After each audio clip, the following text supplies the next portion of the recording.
कुछ कानूनी दायरे आते हैं, वहां नाम आपके सामने एक नाम आता है जिसको बोलते हैं फेलोनी। क्या बोला जाता है? फेलोनी बोला जाता है। एक नाम होता है जिसको बोला जाता है मैंसलाफ्टर। ध्यान रखिएगा, एक नाम आता है जिसको बोला जाता है मिसडेमिनोर। मिसडेमिनोर। ध्यान से मेरी बात को सुनिएगा, मैं यहां 3 नाम लिख रहा हूं जो सिविल लॉ में आते हैं, यानी घातक अपराध के रूप में कंसीडर्ड किए जाते हैं। अब यहां पर पहले नंबर पे नाम लिखा है फेलोनी। फेलोनी का मतलब होता है इंटेंशनल मर्डर, आपने जानबूझ के किसी को मार दिया। ध्यान रखिएगा, इंटेंशनल मर्डर। इंटेंशनल मर्डर का मतलब मान लीजिएगा कि किसी दोस्त से, किसी रिश्तेदार से आपकी नहीं बनती है, और वो अब आपके अस्पताल के आपके वार्ड में इलाज लेने को आया, तो तुमने भड़ास निकाली और तुमने उस मरीज को पोटेशियम लगा दिया।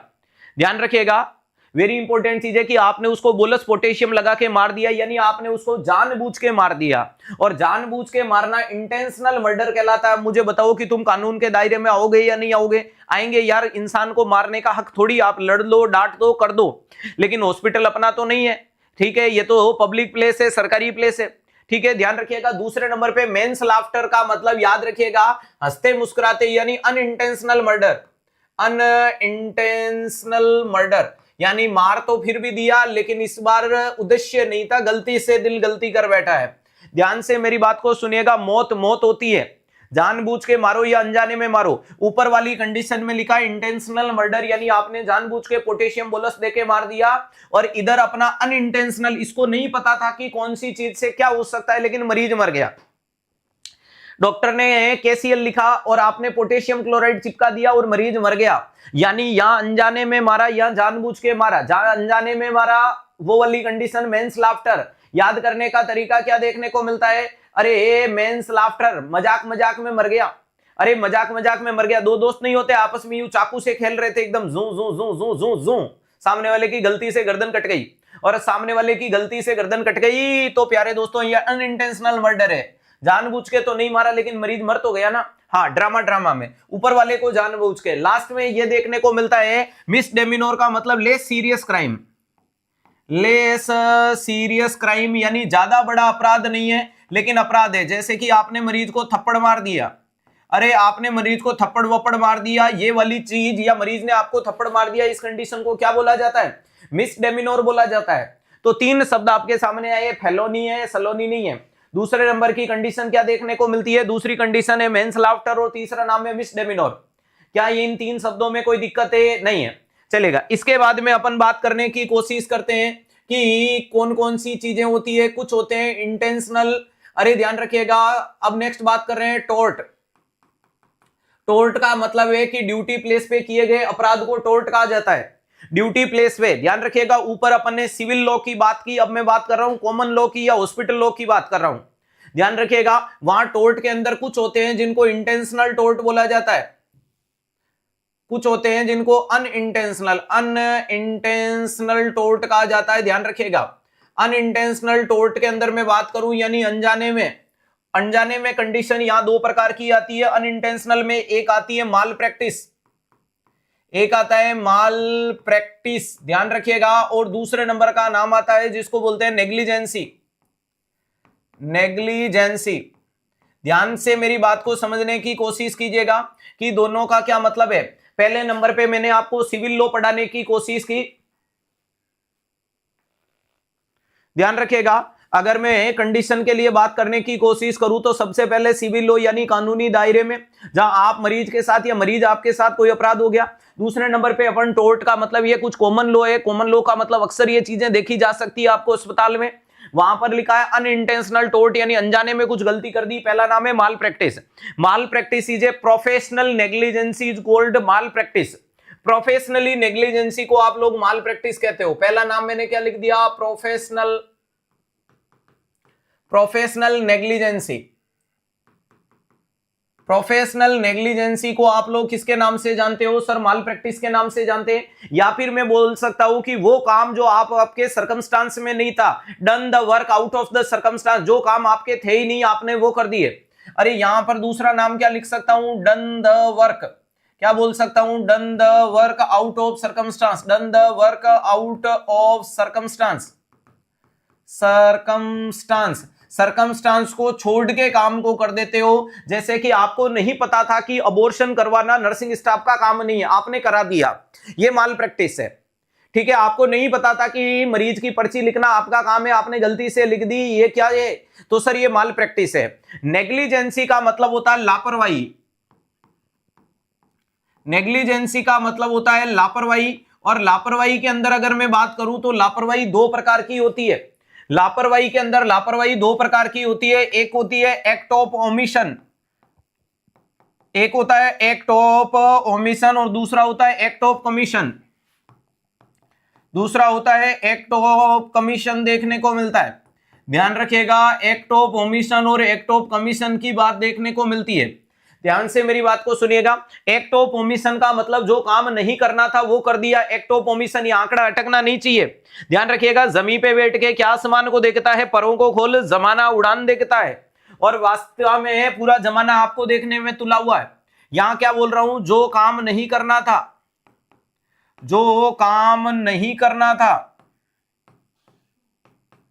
नहीं, इसको इधर कर देते हैं, जो काम नहीं करना था वो कर दिया,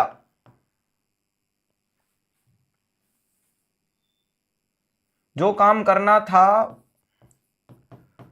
वो तो किया नहीं और कुछ ही कर दिया।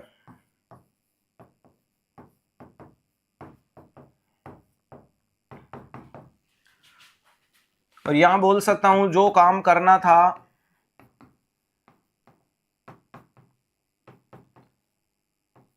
वह नहीं किया। ध्यान रखिएगा, दो चीजें आपके सामने निकल के आ रही है। नेग्लिजेंसी का मतलब लापरवाही, और लापरवाही दो प्रकार की है, एक्ट ऑफ कमीशन और एक्ट ऑफ एमिशन। यहां पर मैं बात कर रहा हूं एक्ट ऑफ ओमिशन का मतलब, मैंने बोला था कि 5 नंबर पेशेंट को पैरासीटामोल लगा देना, तुमने नहीं लगाया, तुम मोबाइल में लूडो खेलते रहे, ड्यूटी पूरी हो गई, घर चले गए, इसको बोला जाता है एक्ट ऑफ ओमिशन, यानी ये तुम्हारी लापरवाही है। लेकिन इतनी बड़ी लापरवाही भी नहीं है कि तुम्हें मौत के घाट उतार दिया जाना चाहिए। यानी जो काम करना था वो नहीं किया। मैंने तुम्हें फोन करके पूछा, उसको पीसीएम लगाया, तुमने बोला अरे यार बॉस सॉरी, मेरे तो दिमाग से निकल गया और मैं तो घर निकल गया, ये वाली कंडीशन कहलाई एक्ट ऑफ ओमिशन। वहीं पे मैंने तुम्हें पूछा कि क्या तुमने मरीज को पैरासीटामोल लगाया, तुमने बोला पैरासीटामोल लगाना था, पीसीएम, मैंने तो उसको अरे एमसीपी लगा दिया। मैंने बोला क्यों लगा दिया एमसीपी, तो तुमने बोला सर गलती हो गई, जो काम करना था वो तो नहीं किया और कुछ कराया। मैंने तो सोचा आपने पीसीएम बोला होगा, मैंने लगा दिया। आपने नोर एड्रीनलिन बोला, मैंने नाड्रोलिन लगा दिया। तुमने रेंटेक बोला, मैंने फेनिटोइन लगा दिया। यानी कहने का मतलब मैंने ध्यान नहीं दिया। यहां लासा और डासा वाली चीजें भी देखने को मिल जाती है। तो जो काम नहीं करना था उसकी जगह कुछ और कराए, जो काम करना था वो नहीं किया। सवाल कई बार आ जाता है कि मरीज के साइड बेड के साइड रेल्स को अप नहीं किया, मरीज बेड से गिर गया, मरीज के बेड के साइड रेल्स अप नहीं किए, मरीज बेड से गिर गया, कंडीशन नेग्लिजेंसी। मरीज को नहलाने से पहले पानी का टेम्परेचर चेक नहीं किया, नेग्लिजेंसी। लेकिन अगर उसके बाद अगर उसमें नुकसान बोले कि बेड के गिरने से फ्रैक्चर हो गया, माल प्रैक्टिस। गर्म पानी नहलाने से चमड़ी जल गई तो माल प्रैक्टिस। यानी जब नुकसान बयान कर दिया जाता है तो माल प्रैक्टिस।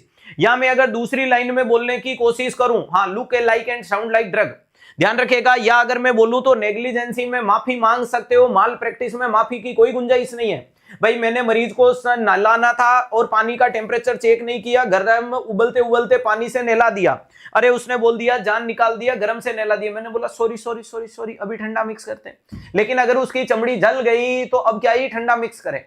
अगर मेरा मरीज बेड से गिर जाता तो मैं सॉरी सॉरी बोल देता, लेकिन गिर के टांग ही टूट गई, अब क्या सॉरी बोलूं।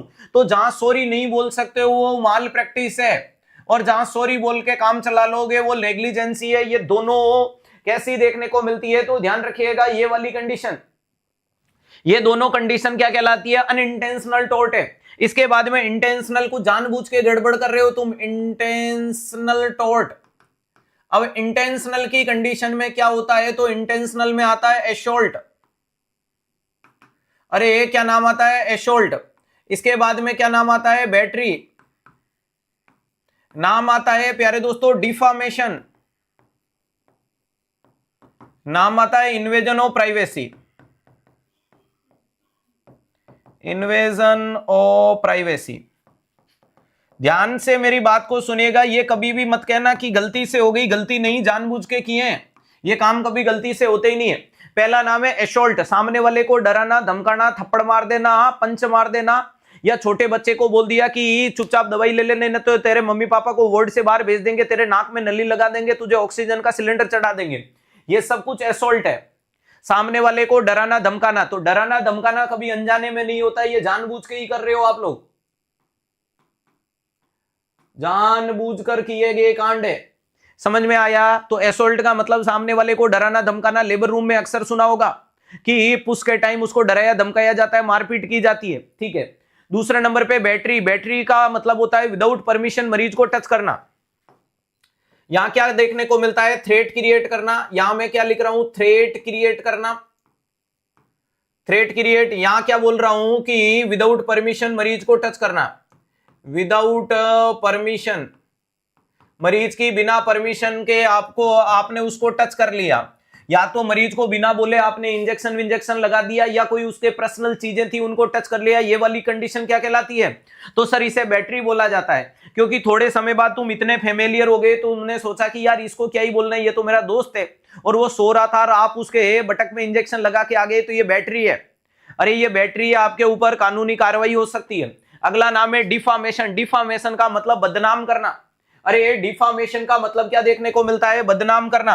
यानी यहां मैं बोल सकता हूं wrongful commitment, wrongful commitment to damage, commitment to damage the reputation,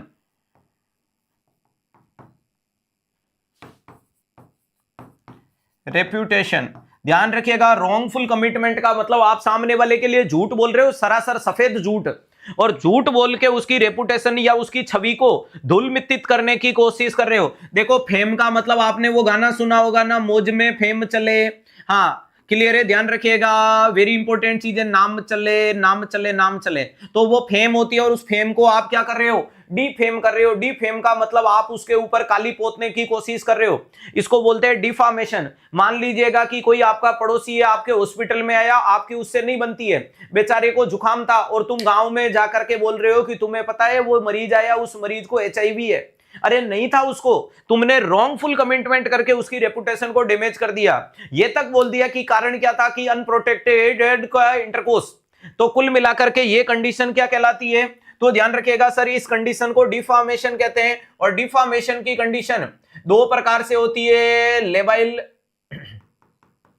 labile का मतलब लिख करके आप रेपुटेशन डैमेज कर रहे हो। जैसे कि कुछ लिख दिया आपने, फोटो बना दिया, पोस्टर लगा दिया, स्टेटस लगा दिया, वीडियो बना दिया, ये चीज क्या कहलाती है? लेबाइल कहलाती है। और वहीं पे बोल बोल के रेपुटेशन डैमेज कर रहे हो, उसको सैलेंडर बोला जाता है।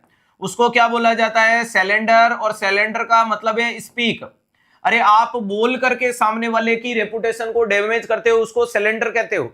अरे आप बोल करके सामने वाले की रेपुटेशन को डैमेज करते हो, उसको सैलेंडर कहते हो। ध्यान रखिएगा। और आप लिख लिख के डैमेज कर रहे हो, अरे लिख लिख के कर रहे हो, तो उसे लेबाइल कहते हो। चलेगा। इन्वेजन ऑफ प्राइवेसी का मतलब मरीज को तो बीमारी तो है, लेकिन तुम्हें पता है कि बीमारी किसी को कहने की नहीं होती है और तुमने कह दी। मान लो कि कोई मरीज है जिसको टीबी है, तो आपको पता है कि उसकी बातों को कॉन्फिडेंशियलिटी मेंटेन करनी होती है, लेकिन आपने रिश्तेदारों को बोल दिया कि उससे दूर रहना, उसको टीबी है। गलत कुछ नहीं बोला, झूठ कुछ नहीं बोला, लेकिन उसकी प्राइवेसी यानी उसकी गोपनीयता भंग कर दी। अरे क्या कर दी? गोपनीयता भंग कर दी। तो एसोल्ट जानबूझ के किया गया कांड है। दूसरे नंबर पे बैटरी, बिना परमिशन के तुम उसको टच कर गए। डिफामेशन, उसको बदनाम कर गए। बदनाम करने का बहाना ढूंढता है जमाना, मैं खुद ही बदनाम हो जाऊंगा, पहले नाम तो होने दो। क्लियर है? ध्यान रखिएगा। अगले नंबर पे कंडीशन क्या बोलती है? Invasion of privacy. Invasion of privacy का मतलब आपने उसकी बात को, गोपनीयता को भंग करने की कोशिश की। क्लियर है? ध्यान रखिएगा। ये सारी की सारी कंडीशंस आपकी देखने को मिल गई, यहां तक कोई दिक्कत नहीं है। नेक्स्ट इंपॉर्टेंट चीज आता है जिसको बोला जाता है कि कुछ इथिक्स होते हैं। इथिक्स, ध्यान रखिएगा कि अपन अस्पताल में ड्यूटी करते हैं तो इथिक्स नाम की चीज होती है। जैसे कि इथिक्स को बोले तो रूल्स रेगुलेशन। जितने भी बच्चे कमेंट बॉक्स में बातें कर रहे हैं प्लीज पढ़ने पे फोकस करना। ध्यान रखिएगा, अगर मैं बोलूं इथिक्स का मतलब वर्क प्लेस पे कुछ रूल्स रेगुलेशन होते हैं, कुछ डिग्निटी होती है, कुछ सीनियरिटी जूनियरिटी नाम की चीज होती है, वो मेंटेन करनी होती है। तो अगर मैं यहां पर कंडीशन को बताऊं कि क्या क्या इथिक्स होने चाहिए, तो देखो इथिक्स में नाम आता है बेनिफिसेंस,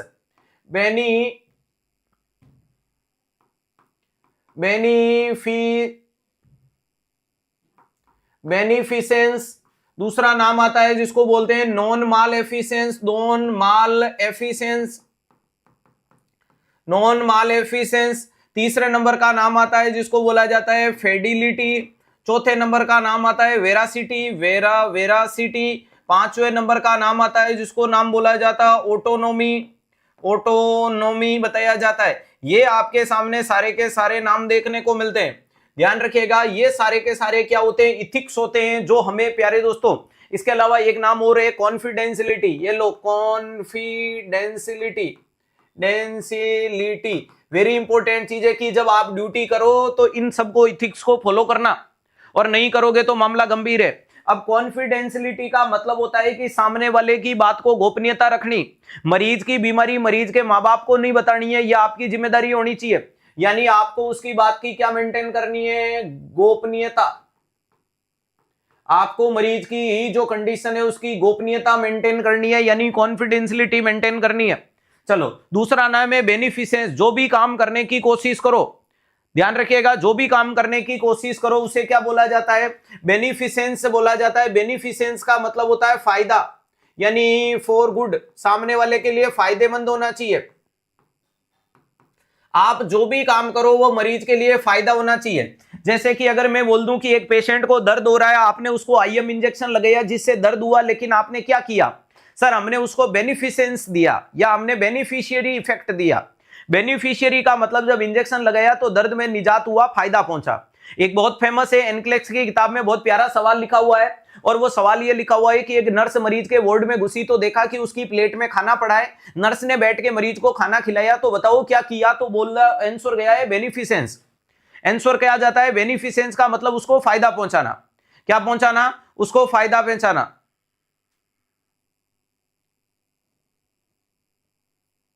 सर आपका कोई नॉन है क्या एम्स ऋषिकेश में?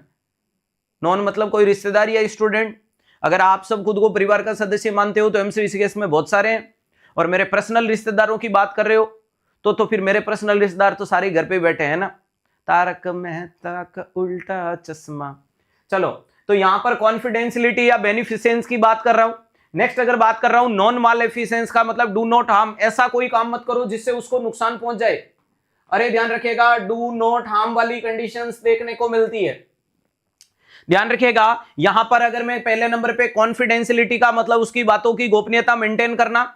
दूसरे नंबर पे जो बच्चा ये गणेश पूरे दिन बातें मत कर बेटा, ब्लॉक करवा दिया जाएगा तुझे, है ना, फिर बोलेगा कि सर मैं बातें नहीं कर रहा था। तो पहले नंबर पे कॉन्फिडेंशियलिटी का मतलब गोपनीयता, दूसरे बेनिफिसेंस का मतलब फॉर गुड, तीसरा नॉन मालेफिसेंस का मतलब डू नॉट हार्म, चौथे नंबर पे फेडिलिटी का मतलब फुलफिलमेंट योर कमिटमेंट। आपने अगर मरीज को वादा किया है तो वादा पूरा करो। अरे ध्यान रखिएगा, यहां क्या देखने को मिलता है, फुलफिल योर कमेंट। ध्यान रखिएगा, जो आपने उसको कमेंट किया है या जो आपने वादा किया है तो वादे को पूरा करने की कोशिश करो। ध्यान रखिएगा, अगले नंबर पे अपन ने लिखा है फेडिलिटी का मतलब आप कई बार मरीज को निकल रहे थे, मरीज ने अचानक से आपसे पूछा कि यार इधर आना, मेरी ड्रिप चेक करना, तो तुमने बोला 10 मिनट से आ रहा हूं, तो बोला है तो जाओ, नहीं तो बोलते ही नहीं। अगले नंबर पे वेरासिटी, ऑलवेज टेल ट्रूथ, हमेशा सच बोलो, झूठ मत बोलो। ध्यान रखिएगा, यहां पर इसका मतलब क्या है, ऑलवेज टेल ट्रूथ। ध्यान रखिएगा, हमेशा सच बोलने की कोशिश करो, क्योंकि सच्चाई छुपाई नहीं जा सकती झूठों के उसूलों से, और खुशबू आ नहीं सकती कागज के फूलों से। तो कागज के फूलों से खुशबू नहीं आती है मेरे दोस्तों, तो इसलिए इसी से बात करें। ऑटोनॉमी का मतलब होता है सेल्फ डिसीजन, मरीज के खुद के पास में सेल्फ डिसीजन का पावर है।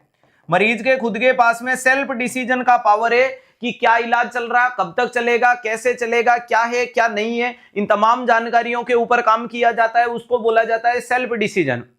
ठीक है, तो ध्यान रखिएगा, वेरी इंपॉर्टेंट चीज है कि कॉन्फिडेंशियलिटी मेंटेन रखनी है, बेनिफिसेंस करना है, नॉन मालेफिसेंस रखना है, फेडिलिटी, वेरासिटी और ऑटोनॉमी। अपन कहते हैं ना एम्स ऑटोनोमस बॉडी है, एम्स के ऊपर एम्स के नियम लगते हैं। ऑटोनॉमी का मतलब खुद का, क्लियर है? सेल्फ डिसीजन वाला चलता है। क्लियर है? क्या चलता है? खुद के सेल्फ डिसीजन चलते हैं, तो मरीज के खुद के पास खुद का अधिकार है इलाज लेना है या नहीं लेना है, एक्सेप्ट इमरजेंसी सिचुएशन। तो ये मोटे मोटे रूप में बहुत सारे टॉपिक्स आपके सामने लपेट दिए कि कौन सी चीज का क्या जवाब जाता है या किस प्रकार से जाता है। तो मेरे हिसाब से एकदम क्रिस्टली एक एक पॉइंट क्लियर हुआ होगा कि कौन सी चीज को कैसे कनेक्ट किया जाता है, क्या लेबाइल है, क्या सिलेंडर है, या कौन सी चीज क्या है।